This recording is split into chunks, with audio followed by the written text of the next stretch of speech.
Coba deh bayangin, di Sumatera, di sepanjang Sungai Batanghari, tersembunyi sisa-sisa sebuah kerajaan yang udah lama terlupakan. Mereka ini bukan kerajaan biasa loh. Dulu, mereka adalah raksasa perdagangan yang ikut membentuk sejarah Nusantara. Pertanyaannya, siapa sih mereka ini? Nah, lihat deh, reruntuhan candi yang sunyi ini. Disinilah sebuah misteri besar terungkap. Siapa coba yang membangun kompleks sebesar ini, lalu seolah-olah lenyap begitu saja ditelan waktu? Oke, yuk kita cari tahu bareng-bareng. Inilah dia, Kerajaan Muara Jambi. Dan jangan salah, ini bukan sekedar pemukiman kuno biasa ya. Ini adalah pusat peradaban besar, simbol kedaulatan, kekuatan maritim, dan diplomasi yang canggih banget pada masanya. Kalau kita lihat lini masanya, mereka ini nggak muncul dalam semalam. Mereka mulai bangkit di abad ke-7, mencapai puncaknya saat beraliansi dengan Sriwijaya, dan akhirnya meredup di abad ke-13. Mereka meninggalkan sebuah misteri yang baru sekarang-sekarang ini bisa kita pecahkan. Oke, sekarang pertanyaannya. Gimana caranya sebuah kerajaan yang letaknya agak di pedalaman Sumatera bisa jadi begitu berpengaruh? Jawabannya ternyata ada pada sumber kekuatan utama mereka yang mengalir persis di depan pintu mereka. Coba deh perhatikan peta ini.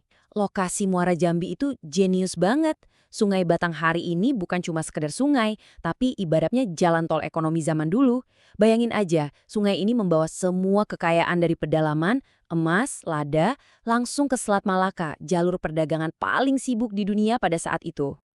Terus, barang dagangannya apa aja? Wah, ini yang bikin mereka kaya raya. Lada, emas, keramik dari Tiongkok, dan rempah-rempah yang dicari-cari orang dari seluruh Nusantara. Pelabuhan mereka itu udah kayak pusat kosmopolitan yang super sibuk.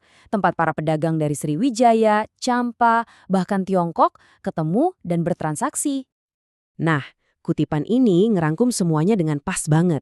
Sungai itu bukan cuma air, tapi beneran jadi tulang punggung kekuasaan mereka.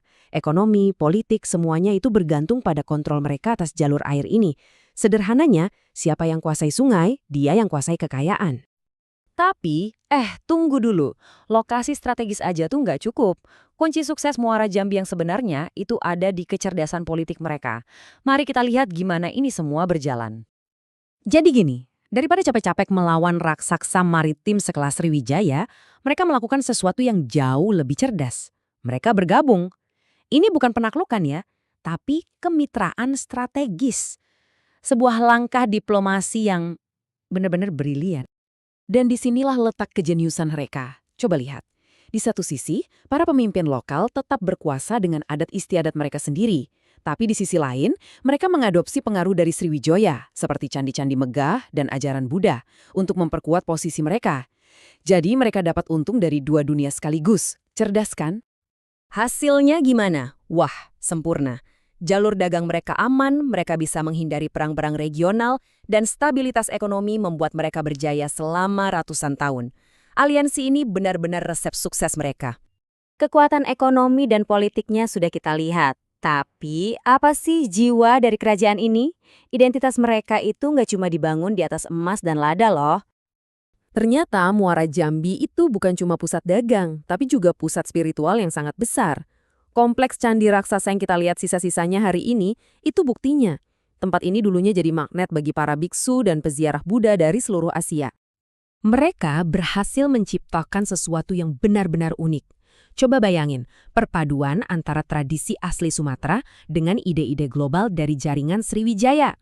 Hasilnya, sebuah identitas yang akarnya kuat secara lokal, tapi wawasannya mendunia.